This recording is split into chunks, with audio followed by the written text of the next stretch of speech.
காலை வணக்கம். இன்றைய தலைப்பானது திமுக ஆட்சிக்கு முடிகொட்டும் நாளாக 2026 எலெக்ஷன் அமைய உள்ளது. அதுவும் குடும்ப ஆட்சி. மு.க.ஸ்டாலின் தன் மகனை முன்னிறுத்தி துணை முதலமைச்சர் அது மட்டும் பல பொறுப்புகளை கொடுத்து எல்லா இடத்துலையும் எங்கெங்கெல்லாம் அம்பத்தூரில் அந்த பஸ் ஸ்டாண்டு திறந்தது, எல்லா இடத்துலையும் எங்கெங்கெல்லாம் திறக்கிறாங்களோ அவருடைய ஃபோட்டோ, முதலமைச்சருடைய ஃபோட்டோவும் துணை முதலமைச்சரோட ஃபோட்டோவும் தான் இருக்கிறது. இது என்ன காரணம்னா 2026 எலெக்ஷனில் ஜெயிச்சிட்டாங்கன்னா உதயநிதி ஸ்டாலின் தான் சிஎம், நாட் மு.க. ஸ்டாலின். அந்த எண்ணத்தில் தான் மு.க. ஸ்டாலின் நடந்து கொள்கிறார். மக்களே, நீங்கள் புரிந்து கொள்ள வேண்டும். குடும்ப ஆட்சிக்கு மன்னர் ஆட்சிக்கு முடிவு கட்டும் நாளாக 2026 எலெக்ஷன் உள்ளது. 2026 ஏப்ரலில் நியூ அரசாங்கம் வர உள்ளது. அந்த நியூ அரசாங்கம் எடப்பாடியார் ஏடிஎம்கே அவர் தான் முதலமைச்சராக வருவதற்கு வாய்ப்புகள் உள்ளன. ஏன் இதை சொல்கிறேன் என்றால், குடும்ப ஆட்சிகள் இருந்தால் நம்ம எதையும் கேட்க முடியாது.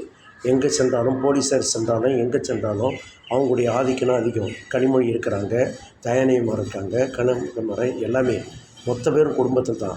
இப்போ ஏடிஎம்கேல ஏன் இப்படி பிளவுனா, இது குடும்ப ஆட்சி கிடையாது. பல கட்சிகள் உள்ள பல நபர் உள்ளது. எம்ஜிஆர் கொண்டு வந்த கட்சி.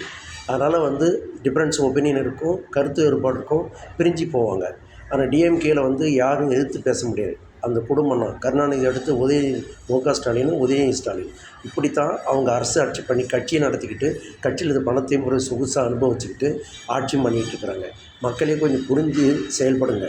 உலகத்தில் இருக்கிற மன்னர் ஆட்சி மாதிரி திராவிட முன்னேற்றக் கழக ஆட்சி கொடிகட்டி பறக்கிற தமிழ்நாட்டில் அது ஒரு ஆட்சி உங்களுக்கு தேவையா? சிந்திப்பீர். 2026 எலெக்ஷன் ஓட்டளிப்பீர். நல்ல ஆட்சி தரக்கூடிய ஒரு அரசுக்கு. இதுதான் என்னுடைய கேள்வி. இது பிடிச்சிருந்தால் எனக்கு லைக் பண்ணுங்கள், சப்ஸ்கிரைப் பண்ணுங்கள், மற்றவங்களுக்கு ஷேர் பண்ணுங்கள். சப்ஸ்கிரைப் பண்ண பிறகு பெல் பட்டனை ப்ரெஸ் பண்ணுங்கள். நன்றி, வணக்கம். மீண்டும் வீடியோவில் சந்திக்கின்றேன்.